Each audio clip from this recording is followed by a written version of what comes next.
কই মুচ্ছি হুদাই উল্টাপাল্টা কথা হইল না থাকেন মন খারাপ এই তো হ্যাঁ এই সময়টা ফুকুর দিয়া তুমি এবার কানলা না কা কান্দো একটু তোমার মাইক হয়ে গেল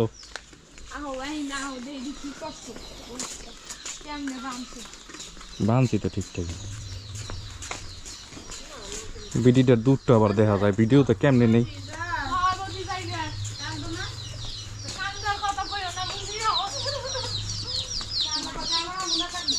তাই কি এন্ডু যাই রে ভালো থাক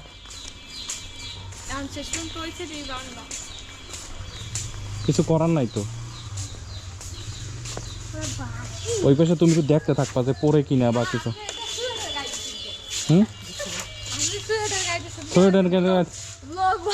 টিকটক আর মিমকে দেখে রাখো তোমরা হ্যাঁ তোমরা টিকটক আর মিমকে দেখে রাখো মিম এইটা ভিডিও গেলে ঠিক আছে একটু শেয়ার দিও হ্যাঁ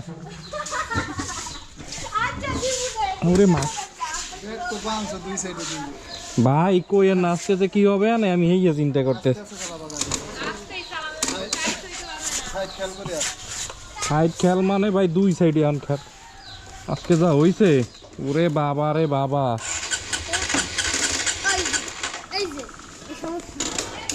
সমস্যা বেটা এটা বিশাল বড় একটা সমস্যা করাইছি বন্ধ তো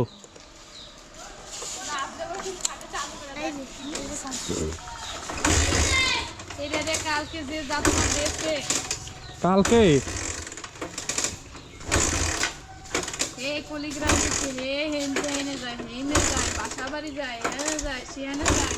মাথা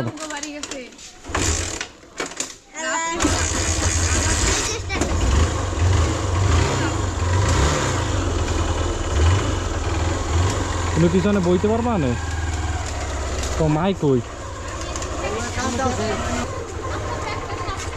ব্যাগ সামনে নেওয়া লাগবে না আরে না পিছনে নেওয়া লাগবে মরি ব্যাগ আজকে আবার কেন সামনে নেওয়া লাগবে হ্যাঁ দেখো তবু তো মাইক কই হ্যাঁ রে দিন তো একলা মাইয়ে যাইতেছে আর একটা মাই ধুয়ে যাইতেছি তাই আবার কান্দে কিনলে কি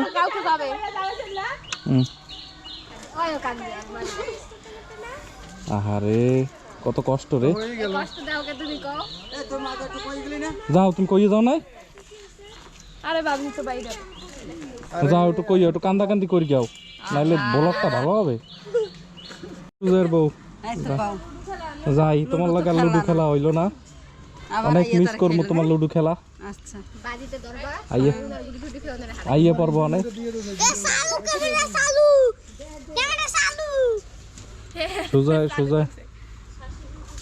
সুজার বল লাগে লুডু খেলা হইলো আরে কাম দে রে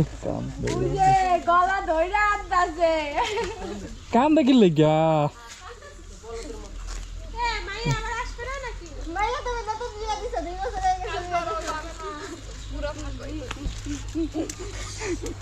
আরে তোরো এলন তাই আপনি এলন আরে এখানে বহাইও থাক থাক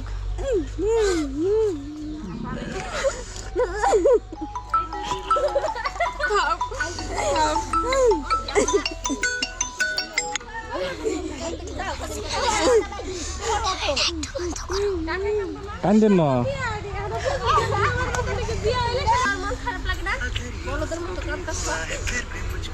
কত সুন্দর জাল ছিল না কান্দেন না ওড়ো ওড়ো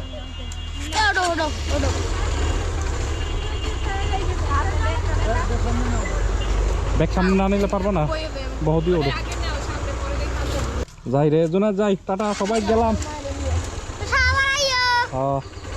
তুই তো যাবি ta ta ta ta ta ta ta ta ta ta এমে গেলাম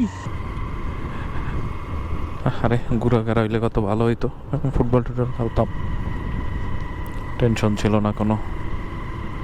বাহ, ওকে, আপনারা দৃশ্য দেখতে থাকেন। 2-3 দিন বাড়িতে ছিলাম, বাড়িতে থাকার পরে যাইতেছি এখন ঢাকায় আবার সেই যান্ত্রিক শহরে। কি করব ভাই, জীবনের তাগিদে যাইতে হইতেছে, কিছু করার নাই, যাইতে হবেই, এটাই বাস্তবতা। আসলে যাইতে হবে, যেমন জন্ম হইলে মৃত্যু অনিবার্য, তেমনি গ্রামে আসলে যাবার দিনটা সবচাইতে কষ্টের। সুতরাং আর কি বলবো ভাই, খারাপ লাগতেছে, অনেকগুলো স্মৃতি নিয়ে যাইতেছি। তো আসলে প্রত্যেকটা মেয়েরই সেই যখন বাবার বাড়ি ছাইরা যায় তখন কষ্ট হয়, দেখলেনি।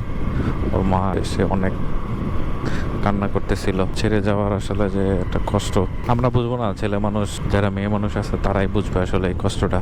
হাইওয়ে যখন গাড়ি চালাবেন আসলে অনেক চারিদিকে নজর রেখে গাড়ি চালানো উচিত। আমি ধরেন অনেক কয়বার সে ঢাকা থেকে গ্রামে বা গ্রাম থেকে ঢাকায় গেছি, অনেক কয়বার, মিনিমাম 7 থেকে 8 বার। তো প্রতিনিয়ত আমি সবসময় মাত্রা রেখে গাড়ি চালাই, কারণ কি কখন কোন জায়গায় রাস্তায় কি আছে এটা আমরা বলতে পারি না, কারণ সব জায়গার রাস্তা সে মাওয়া রোডের মতো না সমান, কিন্তু এটাতে রাস্তায় অনেক জায়গায় এবড়ো থেবড়ো আছে, অনেক জায়গায় ঢালা আছে, উঁচা আছে। সুতরাং যখনই হাইওয়েতে গাড়ি চালাবেন, যে জায়গায় হন না কেন, সবসময় একটা লিমিট রেখে গাড়ি চালাবেন। কারণ আপনার যদি বাইকটা এবিএস হয় তাইলে ঠিক আছে, আর যদি ধরেন একটা ড্রাম একটা ডিস্ক হয় তাইলে হয়তো ধরেন আপনার এই কন্ট্রোলিংটা রাখতে হবেই। যদি দুইটা ডিস্কও হয় তাইলেও এই সমস্যাগুলো হতে পারে।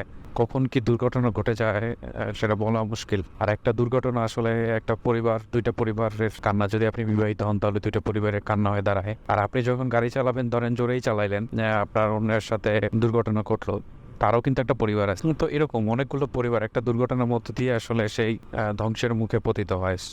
এবং 2 সেকেন্ড পর পর 3 সেকেন্ড পর পর আপনারা সেই পিছনে গাড়ি আসতেছে কিনা এগুলো নজরে রাখবেন। 3 সেকেন্ড পর পর তো অবশ্যই তাকাবেন।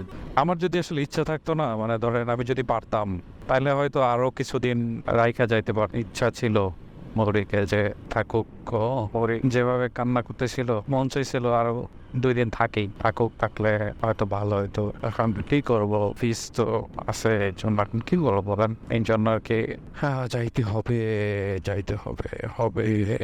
আপনারা সাথে থাকেন তাইলে হবো।